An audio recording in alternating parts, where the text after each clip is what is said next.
To up front news. నేను మీ శ్రవంతి. ముందుగా headlines. సరిహద్దుల్లో భద్రతా బలగాలను అలర్ట్ చేయండి. సిసిఎస్ భేటీలో అధికారులకు మోదీ దిశానిర్దేశం.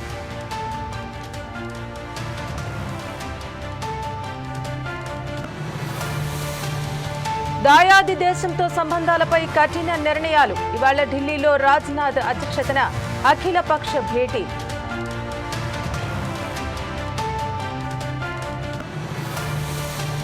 మంత్రులు ఉన్నతాధికారులతో సీఎం రేవంత్ సమీక్ష. భారత సమ్మిట్ ఏర్పాట్లపై చర్చించనున్న సీఎం.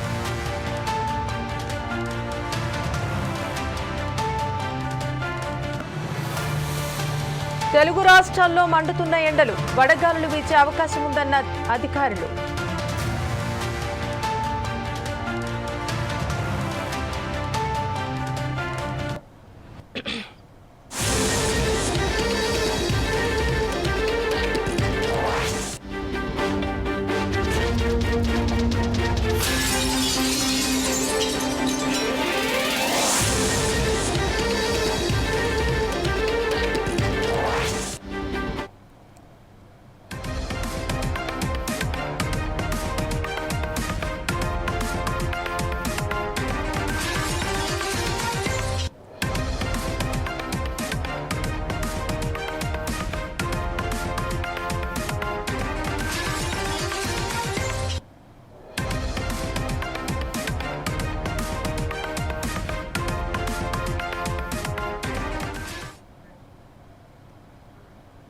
ఇవాళ ఢిల్లీలో అఖిలపక్ష సమావేశం కానుంది. సాయంత్రం 6 గంటలకు రక్షణ శాఖ మంత్రి రాజ్నాథ్ సింగ్ అధ్యక్షతన ఈ భేటీ జరగనుంది.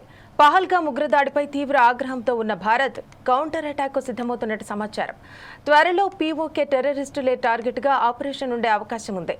ఏ క్షణంలోనైనా ఉగ్రవాద శిబిరాలపై సైనిక చర్య ప్రారంభించే ఛాన్స్ ఉన్నట్టు తెలుస్తోంది. ఇప్పటికే ఉగ్రదాడి సూత్రధారులు, పాత్రధారులను విడిచిపెట్టే ప్రసక్తే లేదని కేంద్రం హెచ్చరించింది. ఈ నేపథ్యంలో ఇవాళ జరిగే అఖిలపక్ష సమావేశంపై దేశమంతా ఆసక్తికరంగా ఎదురుచూస్తోంది.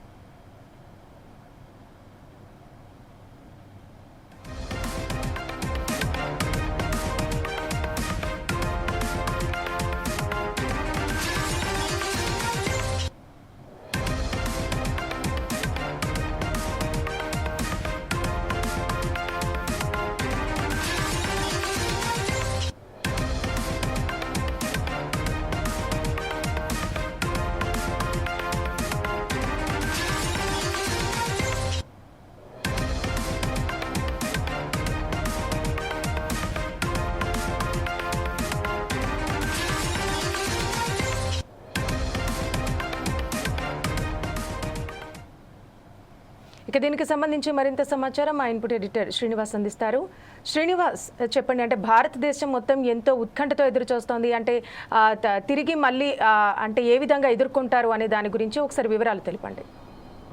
రైట్ శ్రవంతి, ఏదైతే పహల్గాం ఉగ్రదాడి తర్వాత కేంద్ర ప్రభుత్వం నిన్న తీసుకున్న కఠిన నిర్ణయాలు ఏవైతున్నాయో మొత్తం దేశ యావత్తు కూడా స్వాగతిస్తుంది. అదేవిధంగా ప్రపంచ దేశాలు కూడా స్వాగతిస్తున్నాయి. ఏదైతే ఉగ్రదాడి చేసిన తర్వాత భారత్ మీద అనేక ఒత్తిళ్లు కూడా పెరగడం జరిగింది. ఇటు ప్రజల నుంచి కావచ్చు, అదేవిధంగా దేశ విదేశాల నుంచి కావచ్చు, ప్రెజర్ అయితే పెరిగింది. అయితే ఖచ్చితంగా భారత్ కౌంటర్ బదిలిస్తాము అని చెప్పేసి కూడా నిన్న రాజ్నాథ్ సింగ్ స్పష్టం చేయడం జరిగింది. నిన్న కేంద్ర కేబినెట్ సమావేశంలో రక్షణ శాఖ ఆధ్వర్యంలో జరిగిన ఈ సమావేశంలో పలు కీలక నిర్ణయాలు తీసుకున్నారు. 5 కీలక నిర్ణయాలు అని చెప్పచ్చు. 5 కీలక నిర్ణయాల్లో ఒకటి, భారత్కు సంబంధించిన ఏదైతే సింధు నది ఒప్పందం అవుతుందో దాన్ని తక్షణం నిలిపివేయడం జరిగింది. అదేవిధంగా భారత్లో ఇక ఎవరూ రాకుండా, పాకిస్తానీలు రాకుండా వాళ్ళ వీసాలన్నీ కూడా రద్దు చేయబడ్డాయి. ఇకపై వీసాలు ఇవ్వడం కుదరదని చెప్పేసి కూడా స్పష్టం చేయడం జరిగింది. అదేవిధంగా భారత్లో ఉన్న పాకిస్తాన్ పర్యాటకులు కావచ్చు, పాకిస్తాన్ వీసా మీద ఉన్న వాళ్ళు కావచ్చు, వాళ్ళందరినీ 48 గంటల్లో ఖాళీ చేసి వెళ్ళిపోవాల్సిందిగా కూడా హెచ్చరికలు జారీ చేశారు. ఇక భారత్లో ఉన్న పాకిస్తాన్ హై కమిషనర్ను వెంటనే ఇక్కడి నుంచి వెళ్ళిపోవాల్సిందిగా కూడా ఆదేశాలు జారీ చేయడం జరిగింది. అదేవిధంగా భారత్ సరిహద్దు ప్రాంతాలు ఏవైతున్నాయో అటల్ సరిహద్దు ప్రాంతం అవుతుందో ఆ సరిహద్దు ప్రాంతాన్ని మొత్తం కూడా మూసివేయడం జరిగింది. ఇవి చాలా సివియర్ యాక్షన్ అనేది చెప్పచ్చు. ఎందుకంటే ఇప్పటివరకు కూడా భారత ప్రభుత్వం కావచ్చు, భారత కేంద్ర ప్రభుత్వం కావచ్చు, ఏదైతే టెర్రరిస్టుల మీద, ఏదైతే పాకిస్తాన్ ప్రేరేపిత టెర్రరిస్టుల మీద కాస్త మెతకధోరణి అవలంబించింది. మోడీ ప్రభుత్వం వచ్చిన తర్వాత కఠినంగా వ్యవహరించడం స్టార్ట్ అయింది. ఆ తర్వాత మొత్తం ఉగ్రవాదం అనేది దేశంలో అక్కడక్కడ ఉన్నప్పుడు కూడా పెద్దగా పేటరేగిన ఎక్కడ కూడా కనిపించలేదు. కానీ ఏదైతే జమ్మూ కాశ్మీర్లో పెహల్గాంలో మొన్న జరిగిన ఘటన ఏదైతుందో ఆ ఘటన మొత్తం ప్రపంచాన్ని ఉలికిపడేలా చేసింది. ముఖ్యంగా భారతదేశంలో ఒక అభద్రతా భావాన్ని సృష్టించే విధంగా ఆ ఉగ్రదాడి జరిగింది. సో దీనికి బదులుగా ఇప్పుడు కేంద్రం మరిన్ని స్టెప్స్ తీసుకోబోతుంది.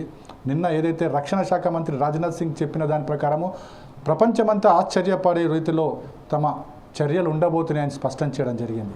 అది ఏంటి అని చాలామంది చర్చ ఇప్పటికే స్టార్ట్ అయింది. ఏదో మనకు అందుతున్న సమాచారం కావచ్చు, రాజకీయ పార్టీలు ఇస్తున్న సమాచారం కావచ్చు, బీజేపీ నుంచి అగ్రనేతల నుంచి వస్తున్న సమాచారం కావచ్చు, దీన్ని బట్టి చూస్తే కనుక POK పాక్ ఆక్యుపైడ్ కాశ్మీర్ ఏదైతే ఉందో అక్కడున్న మొత్తం ఉగ్రవాదులందరినీ కూడా ఏరివేయాలి, ఉగ్రవాద శిబిరాలన్నింటినీ కూడా ఏరివేయడానికి సిద్ధమవుతుంది. POK ఇక భారత ఆధీనంలో ఉండేలా కూడా మొత్తం ఈ చర్యలు ఉండబోతున్నాయి, ఆర్మీ చర్యలు ఉండబోతున్నాయి అనేది ఇక్కడ మనకున్న సమాచారం. POK కనుక మన ఆధీనంలోకి వస్తే కనుక ఉగ్రవాదం అనేది ఎక్కడ కూడా కనిపించకపోవచ్చు కాశ్మీర్ సంబంధించి. మరోవైపు చూసుకుంటే కనుక కాశ్మీర్లో ఏవైతే శిబిరాలు ఉగ్రవాద శిబిరాలు ఉన్నాయని చెప్పేసి భద్రతా దళాలు చెప్పిన నేపథ్యంలోనే అక్కడ ఏరివేత కార్యక్రమం కూడా కొనసాగుతుంది. ముఖ్యంగా పెహల్గాంలో ఎవరైతే ఉగ్రదాడి చేసి మొత్తం దేశం యావత్తును ఉలిక్కిపడేలా చేసిన 6 మంది కోసం అయితే ఇప్పటికీ వేట కొనసాగుతుంది. వాళ్ళు కనిపిస్తే కాల్ చేయడానికి కూడా భద్రతా దళాలు వెనుకాడని పరిస్థితి అయితే కనిపిస్తుంది. మరోవైపు చూసుకుంటే కనుక ఈరోజు ఏదైతే నిన్న కేంద్ర మంత్రివర్గం తీసుకున్న నిర్ణయాలు ఏవైతున్నాయో ఆ నిర్ణయాలన్నింటినీ కూడా ఈరోజు సాయంత్రం ఆల్ పార్టీ మీటింగ్లో వివరించబోతున్నారు రక్షణ శాఖ మంత్రి రాజ్నాథ్ సింగ్, అదేవిధంగా హోంమంత్రి అమిత్ షా, అదేవిధంగా విదేశాంగ మంత్రి జైశంకర్. ఈ ముగ్గురు నేతృత్వంలో ఆల్ పార్టీ సమావేశం జరగబోతుంది. ఇప్పటికే అన్ని పార్టీలతో కూడా మంత్రులు, కేంద్ర మంత్రులు అమిత్ షా కావచ్చు, లేకపోతే రాజ్నాథ్ సింగ్ కావచ్చు, జైశంకర్ కావచ్చు, విడివిడిగా మాట్లాడుతున్నారు. ఏం చర్యలు తీసుకోబోతున్నాం, ఇప్పుడు తీసుకున్న చర్యల గురించి కూడా వివరిస్తూ వచ్చారు. మొత్తం చూసుకుంటే కనుక ఈ ఆల్ పార్టీ సమావేశానికి రాహుల్ గాంధీ అమెరికా ప్రయాణం కూడా మధ్యంతరంగా రద్దు చేసుకుని భారత్ చేరుకోవడం జరిగింది. ఈరోజు సాయంత్రం జరగబోయే ఆల్ పార్టీ సమావేశంలో ముఖ్య నేతలు, ముఖ్య పార్టీలన్నీ కూడా పార్టిసిపేట్ చేయబోతున్నాయి. భారత్ ఇది ఇప్పటివరకు తీసుకున్న చర్యలను ఏవైతే వివరిస్తూనే భవిష్యత్తులో ఏం తీసుకోబోతున్నారనేది కూడా ఆల్ పార్టీ సమావేశంలో చెప్పబోతున్నారు. అన్ని పార్టీల మద్దతు కూడా కూడగట్టబోతున్నారు. ఇక్కడ ఏంటంటే సమస్య దేశానికి వచ్చిన సమస్య, ఇది జాతి భద్రతకు సంబంధించిన సమస్య. ఈ విషయంలో పార్టీలన్నీ ఏకతాటిపై రావాల్సిన అవసరం ఉంది. కాబట్టి అన్ని పార్టీలను కూడా విశ్వాసంలోకి తీసుకునే నెక్స్ట్ ఏం చేయబోతున్నదని కూడా వాళ్ళకి వివరించబోతున్నారు. అయితే ఈసారి భారత్ మాత్రం చాలా గట్టిగానే జవాబు చెప్పబోతుంది. పాకిస్తాన్ అవసరం అనుకుంటే పాకిస్తాన్లో దూరైనా సరే ఉగ్రవాద శిబిరాలన్నింటినీ కూడా ఏరివేయాలని ఒకే ఒక లక్ష్యంతో పనిచేయబోతుంది. గతంలో చూసాము సర్జికల్ ఆపరేషన్ ఏ విధంగా చేశారు. ఉగ్రవాద శిబిరాలన్నింటినీ కూడా పాకిస్తాన్లో దూరి మరీ ఏరివేయడం జరిగింది. ఈసారి అంతకు మించి ఉండబోతుంది అనేది మాత్రం ఇక్కడ స్పష్టంగా కనిపిస్తుంది. ముఖ్యంగా POKని భారత ఆధీనంలో పెట్టుకోవాలి, జమ్మూ కాశ్మీర్ను పూర్తి స్వతంత్రంగా అక్కడ ఏ ఒక్క టెర్రరిస్టు లేకుండా చూడాలన్నదే భారత్ తాపత్రయము. ఆ దిశగానే అడుగులు వేస్తుందని చెప్పొచ్చు. మరోవైపు చూసుకుంటే కనుక పాకిస్తాన్ ఉగ్రవాద దేశంగా ప్రకటించాలన్న డిమాండ్ కూడా పెరుగుతుంది. మరి దానికి కేంద్ర ప్రభుత్వం ఏ విధంగా స్పందిస్తుంది, ఆల్ పార్టీ మీటింగ్లో అఖిల పక్షాలు ఏ విధంగా స్పందిస్తాయో చూడాలి. మొత్తానికైతే ఈరోజు సాయంత్రం 6 గంటలకు కేంద్ర రక్షణ శాఖ మంత్రి రాజ్నాథ్తో పాటుగా హోంమంత్రి అమిత్ షాతో, అదేవిధంగా విదేశాంగ మంత్రి జైశంకర్, ఈ ముగ్గురు అధ్యక్షతన ముగ్గురు కూడా ఈ ఆల్ పార్టీ సమావేశంలో పాల్గొని మొత్తం అఖిల పక్షాన్ని అంతా కూడా ఒక తాటిపైకి తీసుకొచ్చి దేశం విషయంలో మాత్రం అందరూ కలిసి పోరాడాలనే ఒకే ఒక లక్ష్యంతో ఇక్కడ పనిచేయబోతున్నారు అని తెలుస్తుంది. శ్రవంతి. ఓకే శ్రీనివాస్, అంటే ఇప్పటివరకు ఎవరైతే భద్రతా బలగాలు ఉన్నాయో అక్కడ ఒక 2 ఉగ్రవాదులు చిక్కారు అని తెలిసింది, వాస్తవమేనా? ఇప్పటివరకు మనకున్న సమాచారం ప్రకారం అయితే నిన్న కూంబింగ్ ఆపరేషన్, మొన్న రాత్రి నుంచి కూడా కూంబింగ్ ఆపరేషన్ కొనసాగుతుంది. ప్రతి ప్రాంతాన్ని కూడా జల్లెడ పడుతున్నారు. ఎక్కడెక్కడైతే ఉగ్రవాద స్థావరాలు ఉంటాయి అనే అనుమానం కలుగుతుంది అన్ని చోట్ల కూడా స్థావరాల మీద కూడా జల్లెడ పడుతున్న జరుగుతుంది. అయితే 2 దొరికారు అని చెప్పేసి కూడా సమాచారం అందుతుంది. కానీ దీని గురించి ఇంకా క్లారిటీ రావాల్సింది. ఎందుకంటే ప్రస్తుతం ఉన్న పరిస్థితుల్లో ఎలాంటి ఇన్ఫర్మేషన్ కూడా మీడియాకి ఇవ్వడానికి కావచ్చు, లేకుంటే బహిర్గతం చేయడానికి కావచ్చు రక్షణ శాఖ ఒప్పుకోదు. ఎందుకంటే ఏం కొంచెం బయటకు వచ్చినా సరే ఉగ్రవాదులు మరింత రెచ్చిపోయే ప్రమాదం ఉంది. కాబట్టి చూసి కొట్టాలి అనే ఒక ఉద్దేశంతో ఇప్పటికీ మౌనంగానే ఉన్నారు. కేంద్ర ప్రభుత్వం నుంచి కానీ లేదా ఇతరత్ర సమాచార వ్యవస్థ నుంచి ఎటువంటి కూడా సమాచారం ఇంతవరకు లేదు. Sravanthi. Okay Srinivas, thank you.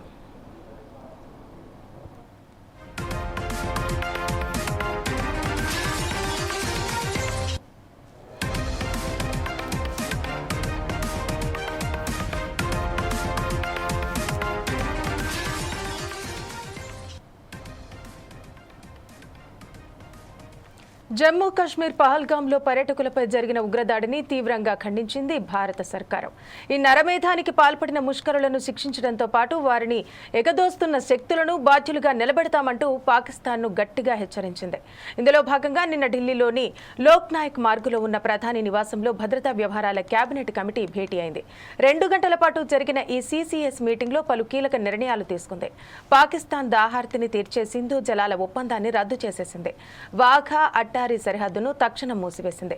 Pak జాతీయులకు భారత్లోకి ప్రవేశాన్ని నిషేధించడంతో సహా మరిన్ని కీలక నిర్ణయాలను తీసుకుంది. సరిహద్దుల్లో పూర్తి స్థాయిలో అప్రమత్తంగా ఉండాలని త్రివిధ దళాలకు సూచించింది.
మరో బ్రేకింగ్ న్యూస్ చూస్తున్నాం. తెలంగాణ ఛత్తీస్గఢ్ సరిహద్దుల్లో ఉద్రిక్త వాతావరణం నెలకొంది.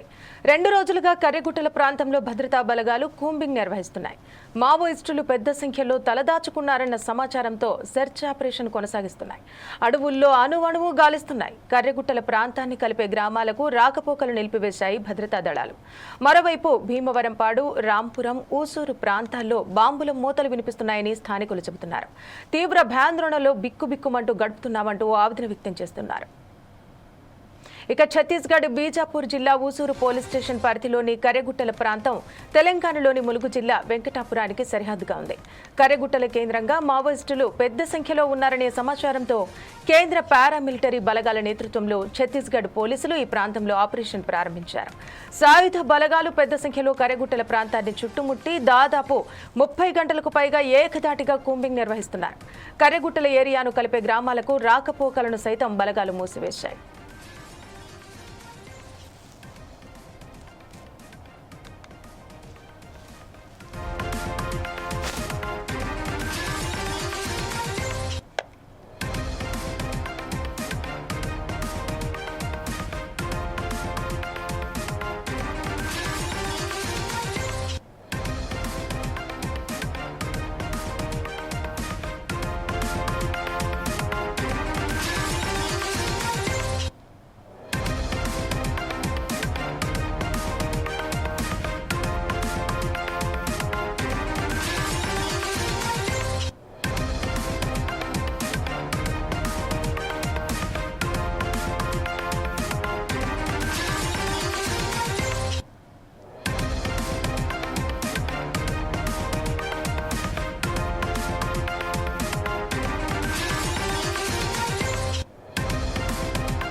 తెలంగాణ ఛత్తీస్గఢ్ సరిహద్దుల్లో ఉద్రిక్త వాతావరణం నెలకొంది. 2 రోజులుగా కర్రెగుట్టల ప్రాంతంలో భద్రతా బలగాలు కూంబింగ్ నిర్వహిస్తున్నాయి. మావోయిస్టులు పెద్ద సంఖ్యలో తలదాచుకున్నారన్న సమాచారంతో సెర్చ్ ఆపరేషన్ కొనసాగిస్తున్నాయి. అడవుల్లో అణువణువు గాలిస్తున్నాయి. కర్రెగుట్టల ప్రాంతాన్ని కలిపే గ్రామాలకు రాకపోకలు నిలిపివేశాయి భద్రతా దళాలు. మరోవైపు భీమవరంపాడు, రాంపురం, ఊసూరు ప్రాంతాల్లో బాంబుల మూతలు వినిపిస్తున్నాయని స్థానికులు చెబుతున్నారు. తీవ్ర భయాందోళనలో బిక్కుబిక్కుమంటూ గడుపుతున్నామంటూ ఆవేదన వ్యక్తం చేస్తున్నారు.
ఓకే, ఇక ఈ వ్యవహారానికి సంబంధించి మా Warangal reporter Sudhakar phone in ద్వారా అందిస్తారు. సుధాకర్, చెప్పండి, అంటే ఏ విధంగా తెలిసింది, అంటే ఎటువంటి అనుమానాలు వ్యక్తమయ్యాయి అక్కడ మావోయిస్టులు సంచరిస్తున్నారు అనే సంగతి? శ్రవంతి, ఆపరేషన్ ఖగార్ పేరుతోటి 2026 మార్చి 30 కల్లా మావో యుద్ధాన్ని తుడిచిపెట్టాలని చెప్పి సంకల్పించిన కేంద్ర బలగాలు మరో భారీ ఆపరేషన్ ప్రారంభించారనుకోవచ్చు. తెలంగాణ, ఛత్తీస్గఢ్, మహారాష్ట్ర సరిహద్దుల్లో సుమారు 280 చదరపు కిలోమీటర్ల మేర విస్తరించిన కర్రెగుట్టల వైపు బలగాలు వేగంగా కదులుతున్నాయి అనుకోవచ్చు. అయితే దశాబ్ద కాలంగా ఈ గుట్టల మీదను కంచుకోటగా ఏర్పాటు చేసుకుని నక్సలైట్లు కానీ మావోయిస్టులు కానీ ఆడ ఉండడం జరిగింది. అంతేకాకుండా అబుజ్గఢ్ ఇతర ప్రాంతాల్లో ఎన్కౌంటర్లు పెరగడంతో ఈ ప్రాంతాన్ని క్యాడరంతా కర్రెగుట్టకి రావడం జరిగింది. ఈడికి వచ్చిన తర్వాత ఇదే కర్రెగుట్టలే ఇప్పుడున్న ప్రస్తుత కాలంలో మాత్రము వాళ్ళకి సేఫ్ జోన్ గా భావించి మావోయిస్టులు అక్కడ రావడం జరిగింది. అదే మావోయిస్టులు కర్రెగుట్టకు వచ్చారన్న సమాచారంతో మాత్రము ఇటు తెలంగాణ, అటు ఛత్తీస్గఢ్, మహారాష్ట్రకు సంబంధించిన పోలీస్ బలగాలు మాత్రము ఈ కర్రెగుట్టను చుట్టుముట్టాయి. సోమవారం ఉదయం నుంచి 4000 మంది పోలీసులు బలగాలు మాత్రము ఈ మావోయిస్టులు ఉన్న ప్రాంతాన్ని కర్రెగుట్ట మొత్తం కట్టుదిట్టమైన భద్రతా బలగాలు తెచ్చుకుని జరిగింది. అయితే అక్కడ పరిశీలించుకుంటే మాత్రము కర్రెగుట్టలు వచ్చేసి చాలా ఎత్తులో ఉంటాయి. పైనుంచి ఎవరైనా ఫైరింగ్ చేస్తే మాత్రము ఆ తూటాల స్పీడ్ ఎక్కువ ఉంటుంది కాబట్టి ఎక్కువ దూసుకోబోతుంది.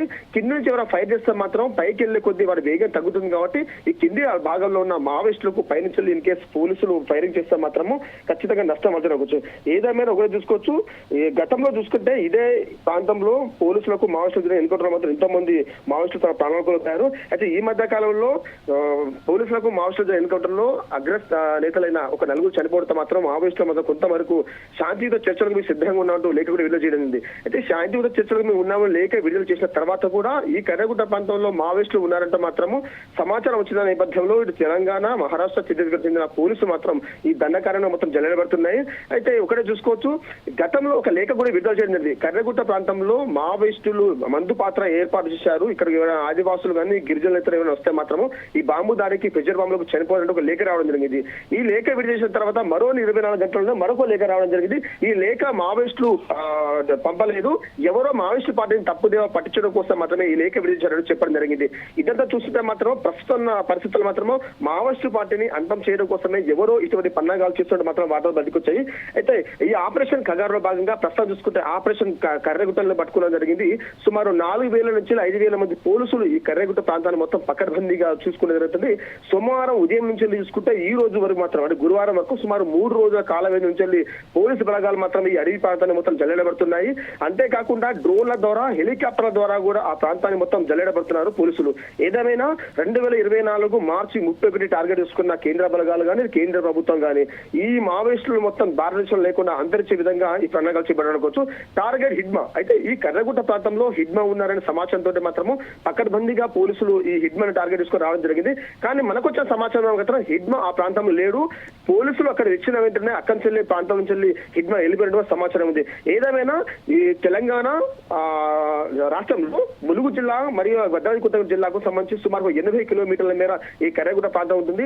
అంతేకాకుండా అబుజ్గఢ్ ఇప్పుడు హిడ్మా ప్రాంతం మెయిన్ ప్రాంతం అంటే ఛత్తీస్గఢ్ రాష్ట్రానికి దానికి సంబంధించి చూసుకుంటే మాత్రం సుమారు 150 కిలోమీటర్ల మేర ఈ అడవి ప్రాంతం ఉంటుంది. ఈ అడవి ప్రాంతాన్ని ఇప్పటికే సుమారు అటు ఛత్తీస్గఢ్ పోలీసులు కానీ, ఇటు మహారాష్ట్ర పోలీసులు కానీ, ఇటు తెలంగాణ పోలీసులు కానీ మొత్తం చుట్టుముట్టడం జరిగింది. కానీ ఈ 150 కిలోమీటర్లు పోలీసులు లోపలికి వెళ్లి ఎన్కౌంటర్ లో భాగస్వామ్యం కావడం మాత్రం ఇది కత్తి మీద సామిలాడదనుకోవచ్చు. ఎందుకంటే ప్రస్తుత పరిస్థితుల్లో అదంతా దండకారణ్యం. మామూలుగా ఎవరైనా వెళ్ళాలంటేనే వెళ్ళని పరిస్థితి. అటువంటిది గతంలో మావోయిస్టులు అక్కడ ప్రెజర్ బాంబులు ఏర్పాటు చేసిన నేపథ్యంలో ఇంత ధైర్యం చేసి ముందుకు వెళ్ళాలంటే మాత్రం అది ప్రాణాలతో చెలగాటం అనుకోవచ్చు. ఏదేమైనా ఆపరేషన్ ఖగార్, ఆపరేషన్ కర్రగుట్ట అసలు ఏ విధంగా అనుకుందని మాత్రం అక్కడ ఉన్న ప్రజలు మాత్రం ఉక్కిరిబిక్కిరి అనుకుంటారు. ఎందుకంటే గత 2 రోజుల క్రితం సిఆర్ఎఫ్ డీజీపీ కూడా అక్కడ రావడం జరిగింది.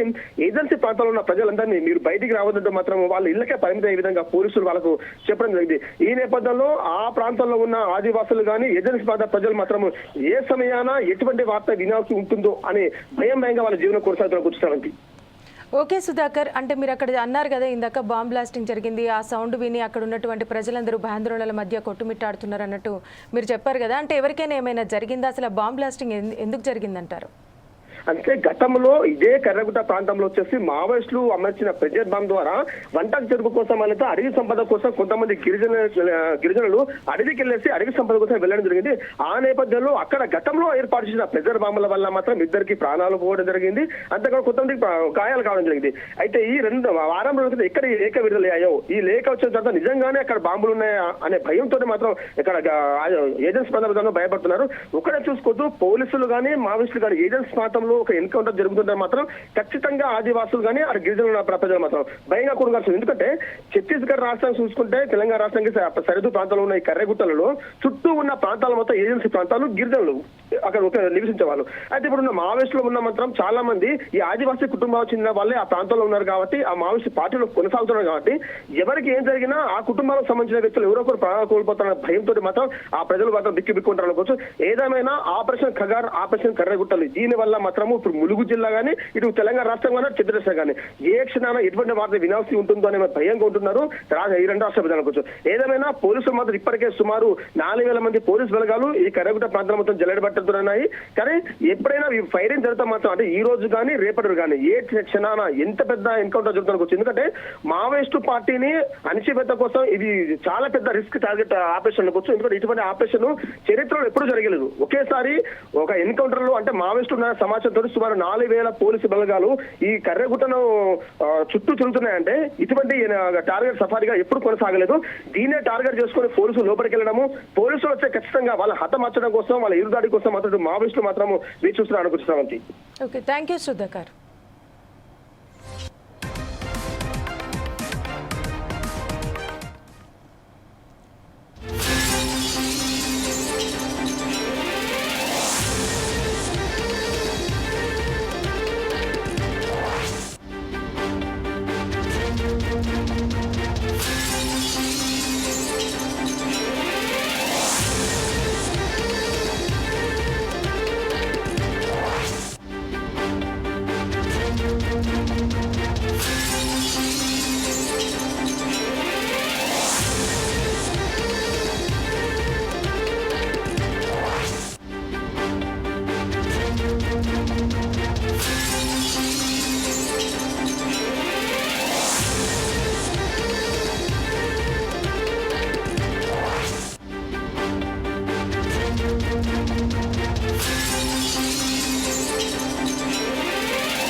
జపాన్ పర్యటన ముగించుకొని సీఎం రేవంత్ రెడ్డి హైదరాబాద్కు చేరుకున్నారు. ఈ సందర్భంగా ఆయనకు శంషాబాద్ ఎయిర్పోర్టులో కాంగ్రెస్ శ్రేణులు ఘన స్వాగతం పలికాయి.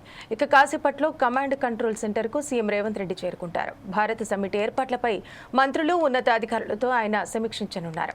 ఈ నెల 25, 26 తేదీల్లో హైదరాబాద్ హెచ్ఏసీసీలోని నోవెటాల్లో భారత్ సమ్మిట్ 2025 పేరుతో ప్రపంచ స్థాయి సదస్సు నిర్వహించనున్నారు.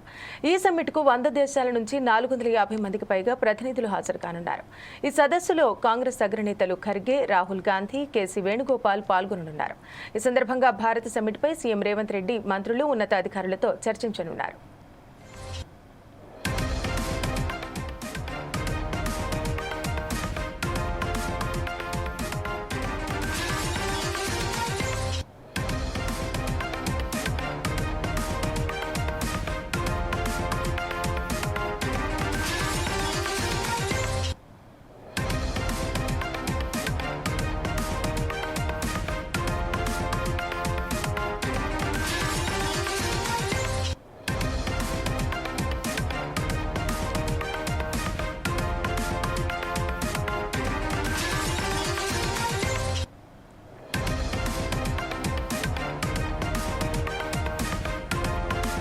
జపాన్ పర్యటన ముగించుకుని సీఎం రేవంత్ రెడ్డి హైదరాబాద్కు చేరుకున్నారు. ఈ సందర్భంగా ఆయనకు శంషాబాద్ ఎయిర్పోర్టులో కాంగ్రెస్ శ్రేణులు ఘన స్వాగతం పలికాయి. ఇక కాసేపట్లో కమాండ్ కంట్రోల్ సెంటర్కు సీఎం రేవంత్ రెడ్డి చేరుకుంటారు. భారత సమ్మిట్ ఏర్పాట్లపై మంత్రులు, ఉన్నతాధికారులతో ఆయన సమీక్షించనున్నారు. ఈ నెల 25, 26 తేదీల్లో హైదరాబాద్ హెచ్ఏసీసీలోని నోవెటాల్లో భారత సమ్మిట్ 2025 పేరుతో ప్రపంచ స్థాయి సదస్సు నిర్వహించనున్నారు. ఈ సమ్మిట్కు 100 దేశాల నుంచి 450 మందికి పైగా ప్రతినిధులు హాజరు కానున్నారు. ఈ సదస్సులో కాంగ్రెస్ అగ్రనేతలు ఖర్గే, రాహుల్ గాంధీ, కేసు వేణుగోపాల్ పాల్గొననున్నారు. ఈ సందర్భంగా భారత సమ్మిట్పై సీఎం రేవంత్ రెడ్డి మంత్రులు, ఉన్నతాధికారులతో చర్చించనున్నారు. ఇక ఈ వ్యవహారానికి సంబంధించి మా ఇన్పుట్ ఎడిటర్ శ్రీనివాస్ మరింత సమాచారం అందిస్తారు. శ్రీనివాస్, తెలంగాణ ప్రభుత్వం రేపు ఎల్లుండు హెచ్ఐసిసి నోవోటెల్ హోటల్ వేదికగా భారత్ సమ్మిట్ పేరిట ఒక పెద్ద సదస్సు నిర్వహించబోతుంది. దాదాపు 100 దేశాలకు చెందిన 450 మంది ప్రతినిధులు హాజరు కాబోతున్నారు. దీనికి సంబంధించి ముఖ్యమంత్రి రేవంత్ రెడ్డి ఈరోజు కొద్దిసేపటి క్రితమే కమాండ్ కంట్రోల్లో మంత్రులతో సమీక్షా సమావేశం నిర్వహిస్తున్నారు. మనకు తెలుసు, ఏదైతే పెహల్గాంలో ఉగ్రదాడి నేపథ్యంలో దేశం మొత్తం కూడా అలర్ట్గా ఉంది. అన్ని చోట్ల కూడా రెడ్ అలర్ట్ జారీ చేశారు. అన్ని చోట్ల కూడా భద్రతా సిబ్బందిని పెంచారు. అదేవిధంగా ఎయిర్పోర్ట్లలో కూడా నిఘాను పెంచడం జరిగింది. సో ఈ నేపథ్యంలో రేపు ఎల్లుండి జరగబోయే ఏదైతే భారత్ సమ్మిట్ పేరిట జరుగుతున్న మహా సదస్సు అవుతుందో సదస్సు కూడా పెద్ద ఎత్తున పోలీసులు బలగాలను మోహరించాలి, భద్రత మీద దృష్టి సారించాలని చెప్పేసి కూడా ప్రభుత్వం భావిస్తుంది. ఈ మేరకు రేపు ఎల్లుండి జరగబోయే భారత్ సమ్మిట్లో తీసుకోవాల్సిన చర్యలు, భద్రతాపరమైన చర్యలు కావచ్చు, అదేవిధంగా సమ్మిట్లో ఏ అంశాల మీద చర్చకు వస్తున్న వాటి మీద కావచ్చు, అదేవిధంగా మంత్రులు ఏం నిర్వహించాలి అనే బాధ్యత మీద కావచ్చు, అన్నిటి మీద కూడా ముఖ్యమంత్రి రేవంత్ రెడ్డి ఈ సమీక్షలో మంత్రులకు ఒక నిర్దేశం చేయబోతున్నారు. అదేవిధంగా అధికారులు ఏం చేయాలి అన్న దాని మీద కూడా ఈ సమ్మిట్లో దాని మీద కూడా ఇక్కడ ముఖ్యమంత్రి వారికి ఒక చెప్పబోతున్నారు. కమాండ్ కంట్రోల్ వేదికగా కొద్దిసేపటి క్రితమే ముఖ్యమంత్రి రేవంత్ రెడ్డి, ఉన్నతాధికారులు, అదేవిధంగా మంత్రులు కూడా చేరుకోవడం జరిగింది. సదస్సుకు సంబంధించిన సమీక్ష ప్రారంభమైంది. 100 దేశాలకు సంబంధించిన ప్రతినిధులు హాజరు కాబోతున్నారు. అందులో ముఖ్యంగా ఏదైతే ఏఐసీసీకి సంబంధించిన ఏఐసీసీ అధ్యక్షుడు మల్లికార్జున ఖర్గేతో పాటుగా రాహుల్ గాంధీ హాజరు కాబోతున్నారు. అదేవిధంగా కేసీ వేణుగోపాల్ కూడా ఈ సదస్సులో హాజరు కాబోతున్నారు. తెలంగాణ ప్రభుత్వం చేపడుతున్న ఈ సదస్సుకి ప్రధానంగా ఏదైతే తెలంగాణలో పెట్టుబడులను ఆహ్వానించే దిశగానే ఈ సదస్సు ఉండబోతుందని చెప్పేసి కూడా తెలుస్తుంది. ఇప్పటికే జపాన్ పర్యటన ముగించుకుని వచ్చిన రేవంత్ రెడ్డి ఏదైతే హైదరాబాద్లో కావచ్చు, తెలంగాణలో కావచ్చు పెట్టుబడుల కోసం వారిని ఆహ్వానించడం జరిగింది. ఆ దిశగా జపాన్ ప్రభుత్వం కూడా స్పందించింది, పెట్టుబడులు పెట్టేందుకు ముందుకు రావడం జరిగింది. రేపు జరగబోయే ఈ పెద్ద సదస్సులో కూడా ప్రధానంగా పెట్టుబడుల లక్ష్యంగా ఈ సదస్సు ఉండబోతుందనేది తెలుస్తుంది. పెద్ద ప్రపంచ దేశాలకు సంబంధించిన 100 దేశాల ప్రతినిధులు హాజరు కాబోతున్నారు కాబట్టి హైదరాబాద్ను, అదేవిధంగా తెలంగాణను ప్రపంచ పటంలో ఒక గుర్తింపుకు తీసుకురావాలి, పెట్టుబడుల కేంద్రంగా చేయాలన్నదే కాంగ్రెస్ ప్రభుత్వ ఆలోచన. ఆ దిశగానే అడుగులు వేస్తుందని ప్రభుత్వం కూడా చెబుతుంది. కాబట్టి ఇప్పుడు జరగబోయే ఈ సమీక్షా సమావేశంలో ఈ అంశాలన్నిటి మీద కూడా ముఖ్యమంత్రి రేవంత్ రెడ్డి అధికారులకు, మంత్రులకు ఒక దిశానిర్దేశం చేయబోతున్నారు. స్రవంతి. Thank you Srinivas.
మాజీ మంత్రి విడుదల రజనీ మరిది విడుదల గోపిని రాత్రి హైదరాబాద్లో ఏసీబీ అధికారులు అరెస్టు చేశారు.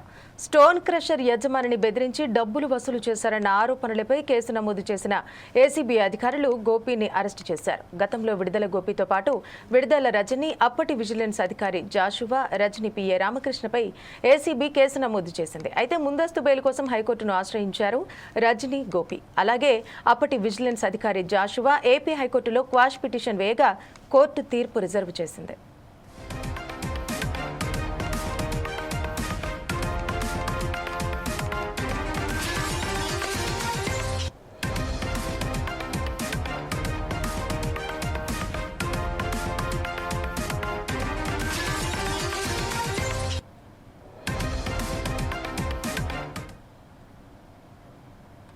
మరిన్ని అప్డేట్స్ కోసం చూస్తూనే ఉండండి 4 Sides టీవీ. నమస్తే.